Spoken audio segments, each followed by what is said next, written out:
கர்த்தருடைய பரிசுத்த நாமம் மகிமைப்படுவதாக. 1 பேதுரு 2ஆம் அதிகாரம் 22 முதல் 24 வசனங்களை வாசிக்கிறேன். அவர் பாவம் செய்யவில்லை, அவருடைய வாயிலே வஞ்சனை காணப்படவும் இல்லை. அவர் வையப்படும்போது பதில் வையாமலும், பாடுபடும்போது பயமுறுத்தாமலும், நியாயமாய் தீர்ப்பு செய்கிறவருக்கு தம்மை ஒப்புவித்தார். நாம் பாவங்களுக்கு செத்து நீதிக்கு பிழைத்திருக்கும்படிக்கு அவர்தாமே தமது சரீரத்திலே நம்முடைய பாவங்களை சிலுவையின் மேல் சுமந்தார். அவருடைய தழும்புகளால் குணமானீர்கள்.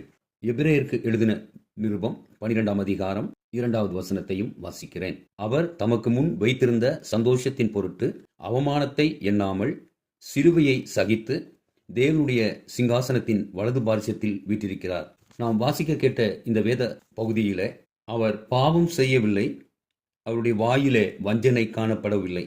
அவர் வையப்படும்போது பதில் வையாமலும், பாடுபடும்போது பயமுறுத்தாமலும், நியாயமாய் தீர்ப்பு செய்கிறவருக்கு தம்மை ஒப்புவித்தார்.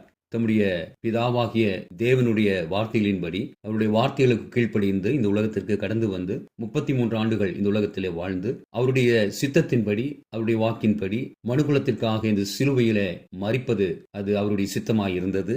ஆகவே அதை நிறைவேற்றும்படியாக தன்னுடைய பிதாவினுடைய வார்த்தைகளுக்கு கீழ்ப்படிந்து சிலுவை மரணத்தை அவர் ருசி பார்க்கக்கூடியவராய் இருக்கிறார். ஆகவே தான் நியாயமாய் தீர்ப்பு செய்கிறவருக்கு தம்மை அவர் ஒப்புவித்தார் என்று வாசிக்கிறோம். நாம் பாவங்களுக்கு செத்து நீதிக்கு பிழைத்திருக்கும்படிக்கு நாம் பாவங்களுக்கு மரிக்க வேண்டும் அல்லது சாக வேண்டும். அப்படி செத்தால் மட்டுமே நாம் நீதி உள்ளவர்களாய் பிழைத்து உயிரோடு எழக்கூடியவர்களாய் இருப்போம். ஆகவே தான் ஆண்டவர் அவருடைய சரீரத்தில அவர் நம்முடைய பாவங்களை சிலுவையின் மேல் சுமந்தார். இன்று அவருடைய பிள்ளைகளாய் இருக்கிறோம். ஒரு காலத்திலே நாம் மரித்தவர்களாய் இருந்தோம். அவர் சிலுவையிலே நமக்காக மரித்ததினாலே, அவர் உயிரோடு எழுந்ததினாலே நாம் அவரோடு கூட உயிர்ப்பிக்கப்பட்டவர்களாய் காணப்படுகிறோம். 25ஆம் வசனத்திலே வாசிக்கிறோம், சிதறுண்ட ஆடுகளைப் போல் இருந்தீர்கள், இப்பொழுது உங்கள் ஆத்துமாக்களுக்கு மெய்ப்பரும் கண்காணிமானவரிடத்திலே நீங்கள் திருப்பப்பட்டு இருக்கிறீர்கள். ஆனால் இப்பொழுது நம்முடைய ஆத்துமாக்களுக்கு மெய்ப்பராயிருக்கிற கண்காணியாயிருக்கிறவரிடத்திலே நாம் என்ன செய்யப்பட்டிருக்கோம்? திருப்பப்பட்டிருக்கிறோம்.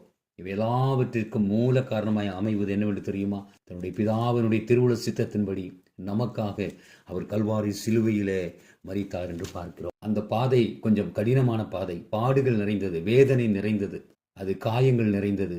ஆனாலும் கடைசியில தன்னுடைய பிதாவானவருக்கு முன்பாக சிலுவையின் மேல அவர் வெற்றி சிறந்தவராய் இருந்தார். நமக்கு எதிரடியாக இருந்த கட்டளைகளை, துரைத்தனங்களை, அதிகாரங்களை வெளியரங்கமான கோலமாக்கி அவைகளின் மேல் நமக்கு எதிராக இருந்த எல்லா பாவங்களின் மீது அவர் என்ன செய்தார்? சிலுவையிலே வெற்றி சிறந்தார்.